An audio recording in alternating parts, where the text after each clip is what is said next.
We just watched episode 7 of season 2 of Peacemaker called Like a Thief in the Night, and I have some questions. So in this video, we're going to talk about the whole episode, the good, the maybe confusing, and all the other stuff in between. And this is spoilers. We're talking full spoilers. By the way, everybody, this is my cat Mortimer. He's on my lap. This was one of his favorite episodes because it had the dad from Riverdale in it, not Archie's dad, the other one, Betty's dad. So it was one of his favorite characters, and he's back, baby. We'll talk about him.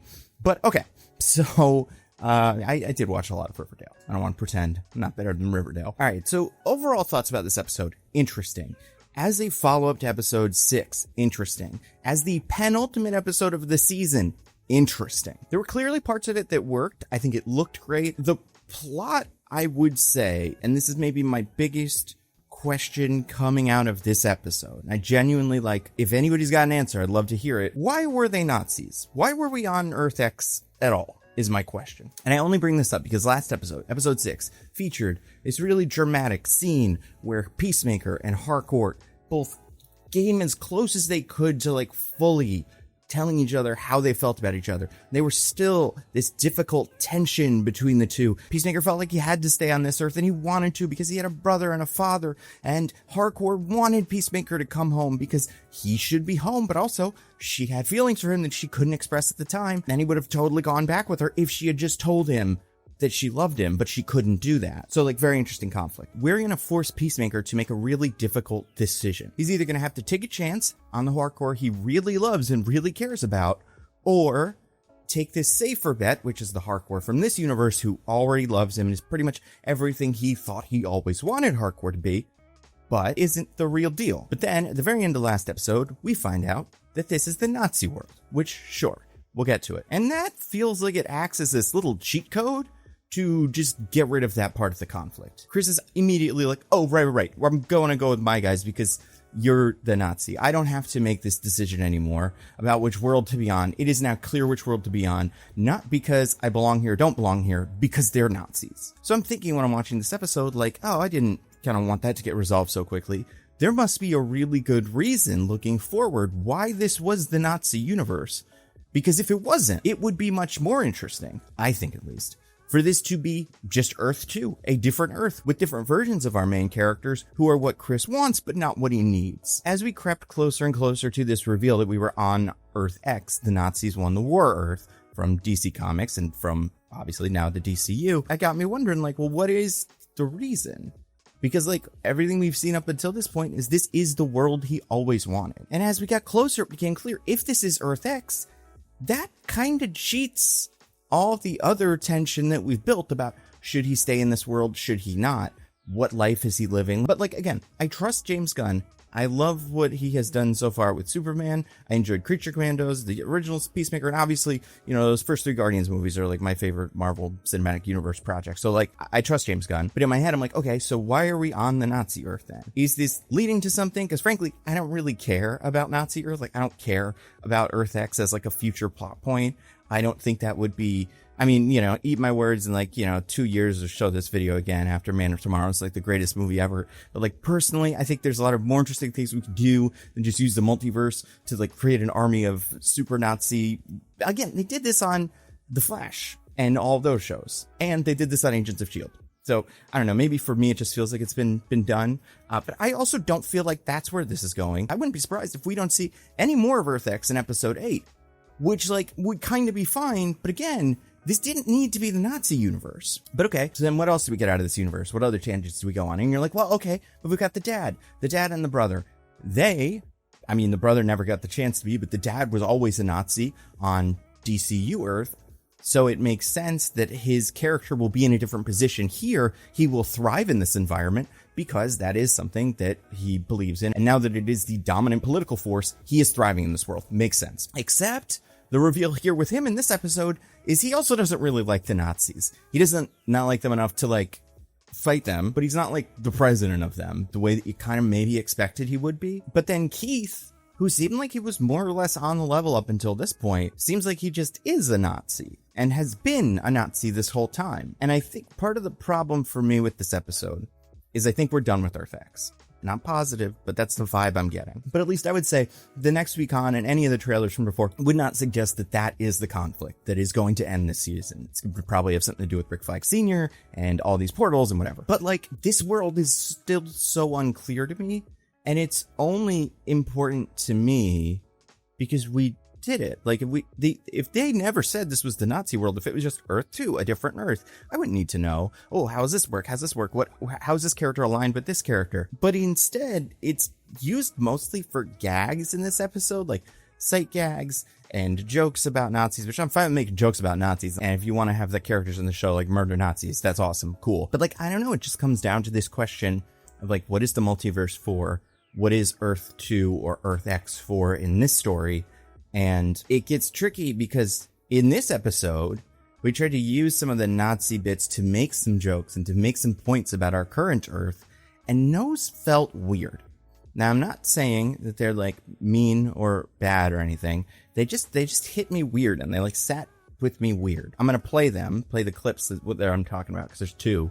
And then there's Augie's speech, which is kind of its own thing. But I do want to get at like why I think it's strange that this show decided to do that. The first comes in the Vigilante meets Vigilante scene, where Vigilante X is explaining to Vigilante 1 what the Sons of Liberty are and what the Nazis are and everything, and how their Earth is different. And Vigilante 1 says, well, on our Earth, the Americans won the war. And then Vigilante X says, you must live in like a utopia. Which is met with a, which is funny, but also it's like, what are we trying to say? And then after that, Vigilante X goes on to explain what's wrong with Earth X. And he says, I mean, anything anyone has here is at the expense of those who are considered outsiders, forced to toil away in camps their entire lives. And I think that's also supposed to function as a joke of like, oh yeah, that's kind of like what it is on our Earth, which is a comparison you can make, I guess. But like, it's strange because that and another comparison we'll get later are really the only comparisons between Earth 1 and Earth X. And let's skip to the later one. Adebayo is talking to Judo Master, and Adebayo says the line, the sad part is, I'm not so sure this Nazi world is as different from our own world as we wish it was. So, like, sure. But, like, it is different, though. We just don't see it. It has to be. There's some sort of camp where all the black people have just been rounded up and are forced to do labor forever. And you may say, well, that's kind of like our very unjust American prison system. I don't disagree. But it's not the same thing, though. I guess it feels like those moments take that for granted. And it does feel like that is something that the episode is saying. It's like, oh, see, this is Earth X, but look, it's not that different from our Earth. And it's like, well, besides all of the racism, it has to be. There have to be things that are different. There has to be a lot that's different. Like, because, and this is a stupid example, but like, because there wasn't a black man to invent the super soaker, they don't have super soakers on this planet. They have something else, right? Maybe. But we did not see how culture was affected, how technology was affected. You tell me in a world where Nazis won World War II, we still have iPhones that are the same? And I'm not saying that I think we, the audience, need to see every detail of this episode. And frankly, right now, this is me. I've watched the episode 3 times. I listened to the podcast that James Gunn does and watch the podcast, I guess. So like, it's been a day. Maybe after a day, I'll have a completely different thought, but this is just my thoughts coming out of it. Is it feels weird that we said all this stuff about Earth X, but we didn't see the enslavement of any one group of people. We didn't see anything about the Holocaust. We didn't see, like, this Harcourt never had to be a Nazi. We never saw her do Nazi things. And she seemed like she was in on the cause. And we get the third part of this, which is the monologue from Auggie later. The way that the show sells it, I think it is supposed to feel genuine and, like, real. The music in the show gets heroic. It builds up in the score. I fight the madman murderers and monsters in front of me because that's all I can control. And it's for a joke because it's building up for he gets killed and it's kind of like a misunderstanding. But like, is he a heroic figure in this universe? I don't think he is. He is raised 2 Nazi children, and by children, they're 40. And we know that what the Sons of Liberty are doing is kind of good, right? We have to assume they're the good guys. And the only thing we've seen the top trio do, because we've only seen them do 2 things in this universe. One, they killed the kaiju, which Mr. Terrific and the Justice Gang killed in the regular Superman movie, and Superman was kind of involved with, but it seems like they just did that on their own, which, sure, whatever. But second, more importantly, Captain Triumph blew up the helicopter full of what we now know are like freedom fighting terrorists. And maybe they're not perfect, but they are clearly more on the right side than he is. And we don't see a scene in episode 6 or anything after that where Auggie reprimands him for that. In fact, it seems like everything's good. Like things are going really well for them, because I've seen so many people on Reddit, Twitter, and all that stuff saying like, oh man, it's crazy that in this universe, his dad was a good guy. In our universe, he's the Nazi, but in the Nazi universe, he's a good person.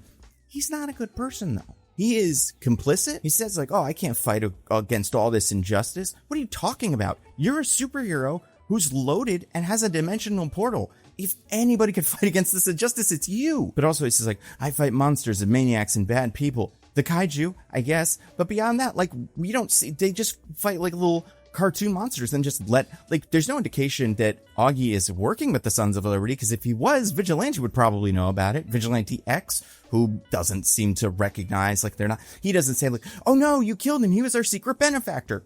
Different story if that's how it plays out, but that's not how it goes in the show. And I guess it's just weird because there's this indignant tone that he takes. He says, I applaud you if your world is perfect and you fight every injustice you ever see. Which is like, yeah, it's different for you though, because you're a superhero in this universe that does not appear to have other superheroes. We have no indication that there's a Superman or a Green Lantern or anything like that out there. Maybe they exist and they're part of the Sons of Liberty or something, but as far as we know in this show, it's just you three. Now, I'm not saying that you could topple the entire Nazi government in an afternoon if you wanted to, but I guess this attitude that he has feels very strange coming from the version of this character who has like a mansion and jetpacks and works with Argus and gets adored and like, I don't know, it's this weird like energy that, again, if we were not on the Nazi world, would be fine. Would be interesting then, because he would say, you're a Nazi, and he would say, I'm not a Nazi, what are you talking about? And I'm like, you're a Nazi, we know. And I'm like, no, I'm not a Nazi, I'm trying to be a superhero, a good person. Or even, I used to be a Nazi, but then I changed my ways and now I'm cool because things went differently on my world. And then it is really tragic when Vigilante comes and kills him, because Vigilante doesn't understand what's going on. That is tragic for Peacemaker. That is going to motivate Keith even more, because his dad was totally a good guy and Keith was a good guy who has now been turned kind of evil, or at least like obsessed with revenge. But I guess, I don't know, the way that is framed is strange to me. I would be surprised if there is a counterpoint to that argument. Maybe there will be. Maybe Peacemaker will talk to someone in jail and they'll be like, well, no, it's, more complicated than that, but also like, yeah, maybe your dad wasn't a Nazi, but like, he wasn't the greatest guy ever either. But the show thinks he was the greatest guy ever, and the way that it's presented, Peacemaker sad he wasn't a Nazi. I don't think he was a Nazi. And I'm not saying this character deserved to be killed by Vigilante, but I guess the idea is set up here that he is not only anti-Nazi, but if he could, he would do more, but he just can't. Doesn't feel like it's true to this character, and doesn't feel like it's true to this universe. So again, we're back to, why are they Nazis at all? Why isn't this just a universe that's almost like ours, except the wrong Chris died?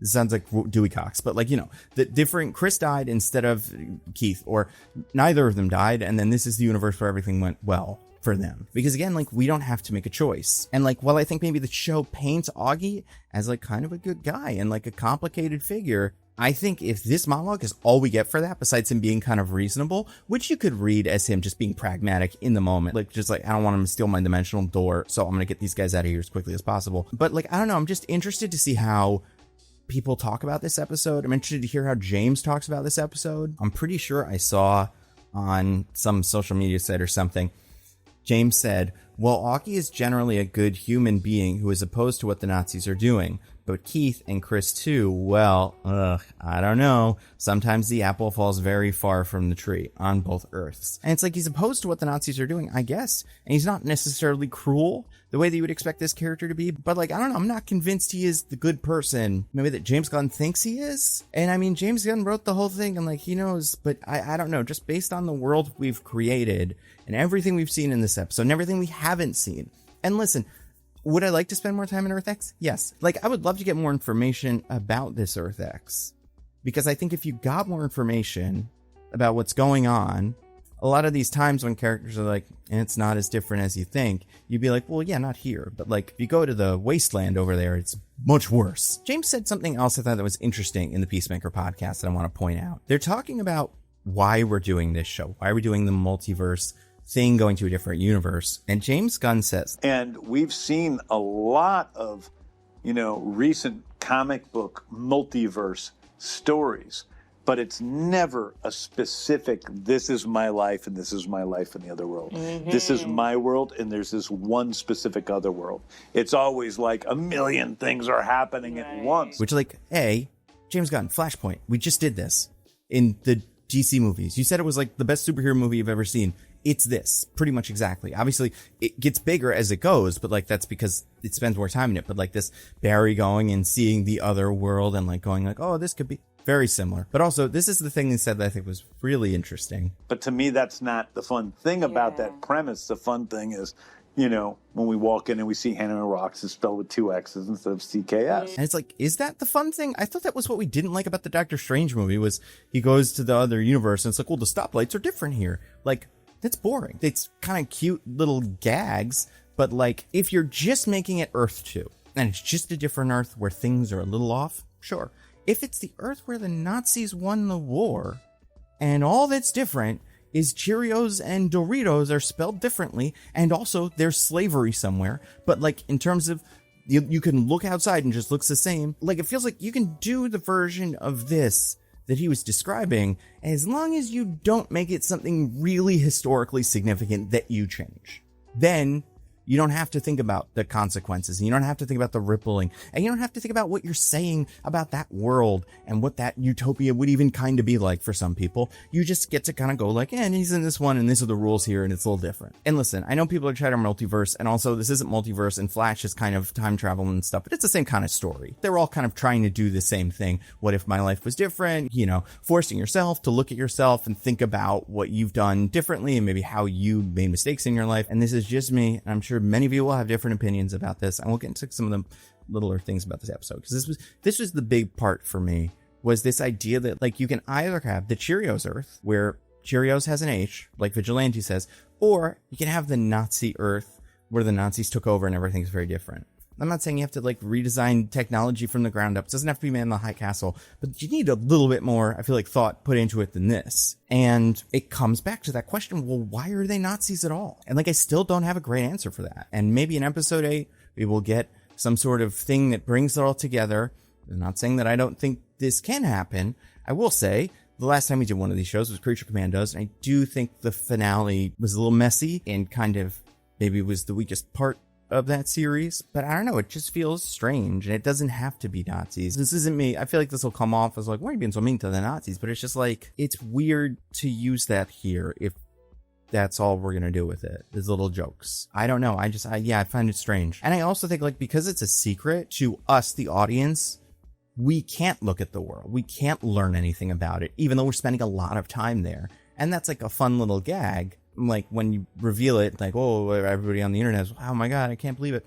But what you lose is other characters and other points of view. Us seeing in the background things are different, like, not just like the flags are not, you can't see the flags and everybody's white, or like seeing in the background like, oh, their police force is more severe or something like that. And obviously, like, that's Peacemaker, but Peacemaker's from our Earth, and he's kind of, it's that whole thing's complicated. Like, I think if that whole thing happened on our Earth, and that was, let's say, Antifa or something, Peacemaker would be celebrated for it about the same way. That's my read on, by our Earth, I mean like the main DCU. But yeah, I feel like that took a lot of the fun out of what we had set up for me, and I like this episode mostly, but it really changed how I'm thinking about this season. Not necessarily what I wanted from the season, but just like what this season means, and what this big reveal means, and what going to the alternate universe means, how we're supposed to think about that, how we're supposed to think about what Chris is thinking about.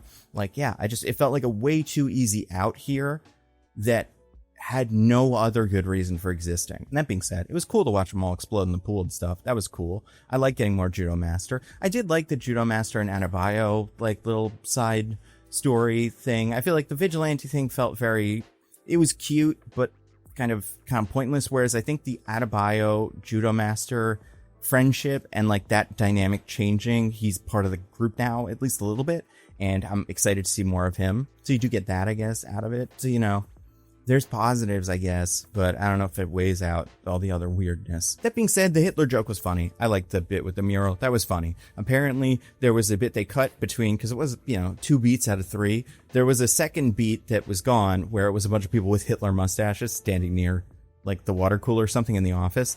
Yeah, I agree with James. That probably would have been too silly. I also liked Economos in this episode, kind of. I liked the bit where he's pretending he doesn't know them. I don't know. I thought that was cute. The parts with Eagly I've just found kind of nothing. And it reminds me, like, looking back, it's like we didn't get the chance to, you know, see more Earth X stuff. We didn't see Peacemaker interacting with other characters. We didn't see Harcourt interacting with other characters on Earth X. We didn't see Adebayo go find Adebayo from Earth X. Like, we didn't do so many things, but we did do Eagly fighting Michael Rooker for seemingly no reason. And I don't think we need a reason necessarily, but if we're prioritizing things, we're getting to the end and it's like, well, why do we even do that? It's like, because we have other stuff that I feel like we probably should have done. Anyway, I do like Nyatli a lot. I think he is fun. I think like it's a character who getting to see more of them just chilling out makes you like them more, and also just giving them more personality besides eats Flamin' Hot Cheetos, even though he still eats Flamin' Hot Cheetos. He just loves them. But I like the idea that he'll like play Boggle. He's pretty smart. He has opinions about Peacemaker. He has opinions about all of these guys. He's another psychopath murderer guy who loves to murder, which I think is fun in the show. Other things, I thought the jetpack crash looked great. I think overall, this episode looked really good. There were a couple of standout effects that were probably mostly practical. And then also this bit where like the jetpack just hits everything. And like, obviously they didn't do that on the day, but it like had weight. It felt real and it was funny. There were other shots where I love the shot where Keith lands. I love the shot where Keith is punching Peacemaker. Like a lot of the action and a lot of the way that they worked that together in this episode was great. All right. So we got the return of Sidney Happerson. He's played by another one of James Gunn's good friends, Stephen Blackheart, who I think it's interesting. He was in Guardians of the Galaxy Volume 3. He's the guy that fires the big eye cannon. But that led me to another question, which again, I enjoyed the Lex thing. I thought the Lex thing was a cool scene that I really liked. Not really necessary though, right? Like, I think it's fun that we do it, but it's just like some of this season feels like it needs maybe some tightening, especially because this scene starts with something that I don't hate because it's like, it's a trope, whatever. But 2 of those kind of exposition question mark sentences. The first one is, That the guy? and then when they explain who this is, and then the second time she says, So this is Lex Luthor's communications hub where he fought Superman? and it's like, you guys know that already. Clearly, these characters do. That's for us, who maybe we don't recognize that. But if we've been watching the show, that was what the Lex scene was for. Maybe this is what you would have done if they couldn't have gotten the Lex scene in, which just have these characters say that, so they kept it in. I don't know. I like the Lex scene.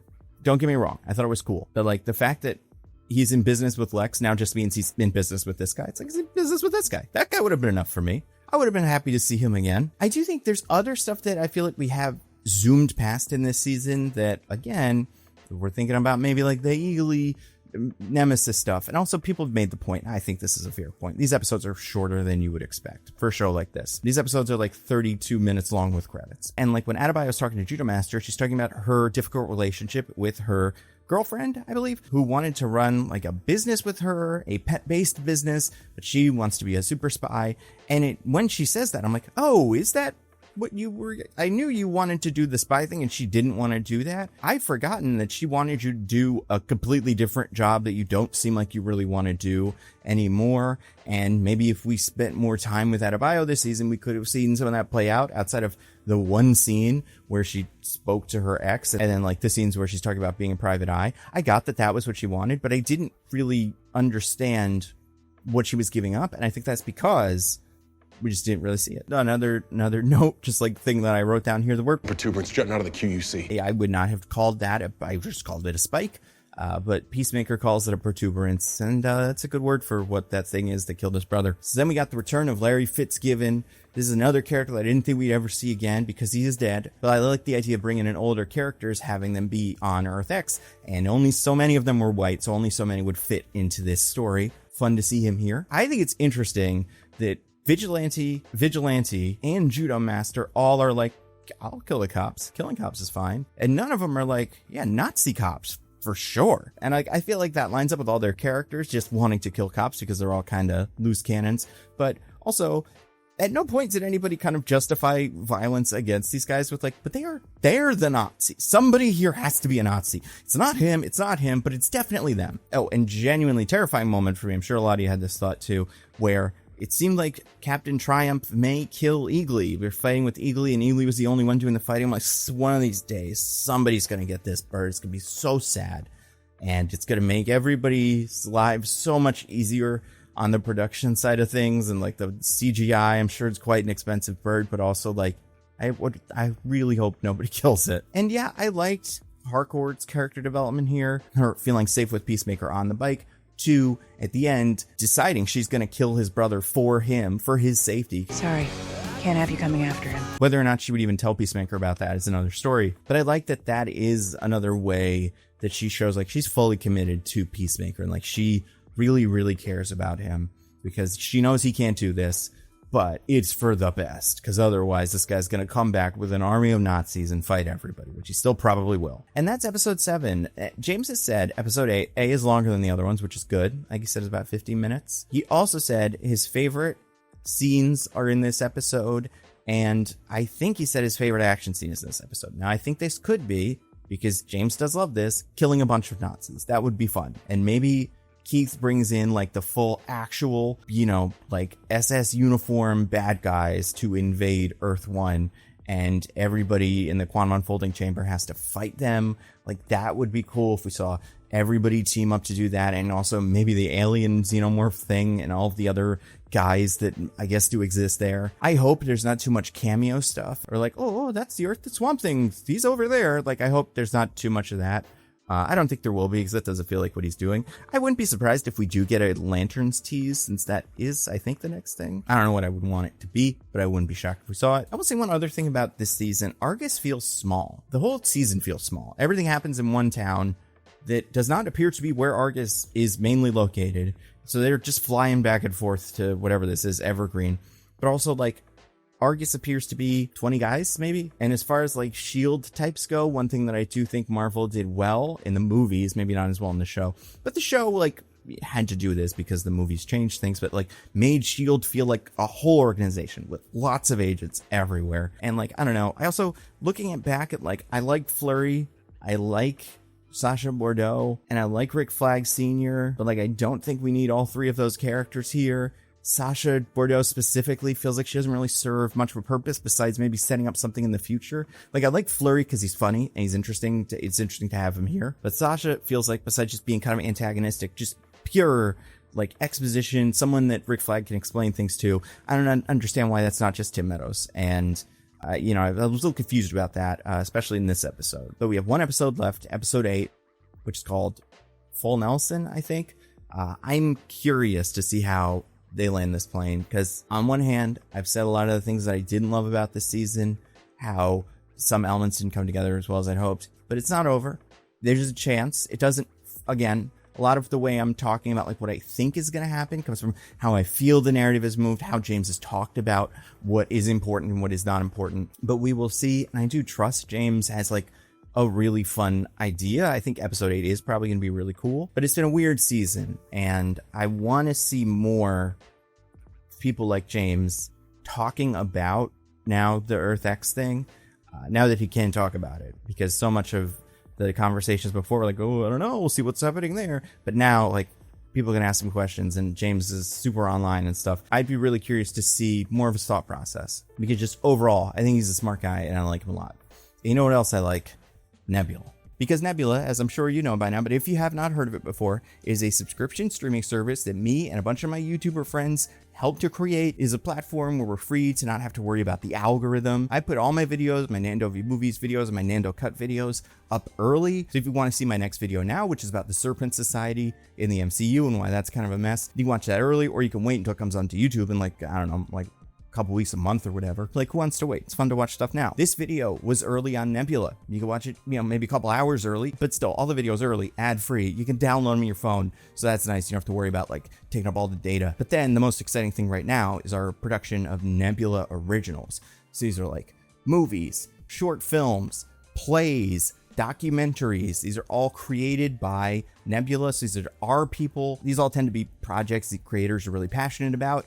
And we're able to put out like some really cool stuff. Patrick Willems has a short film coming out very soon that they just put a teaser out for called The Dinner Plan, which like, it's not out yet, but like I've talked to Patrick about it. It's very fun. I don't want to just like tell you everything about it, but like it's cool. And it has people you definitely recognize, like John Hodgman's in it, Zach Cherry is in it. And then we have another show coming out called Subliminal, which Patrick directed an episode of, which I wrote an episode of. It is an anthology. You will see so much stuff for it in the future. When the trailer is out, I will be sharing it constantly. But if you want to, A, see all our videos early, get access to all of that, and B, help us creators make all this cool stuff that we could not make by ourselves, give Nebula a look because it's great and it is a steal at $60 a year or $5 a month. But if you go to go.nebula.tv/thenandocut, you can get a year of Nebula for $36. That's just $3 a month.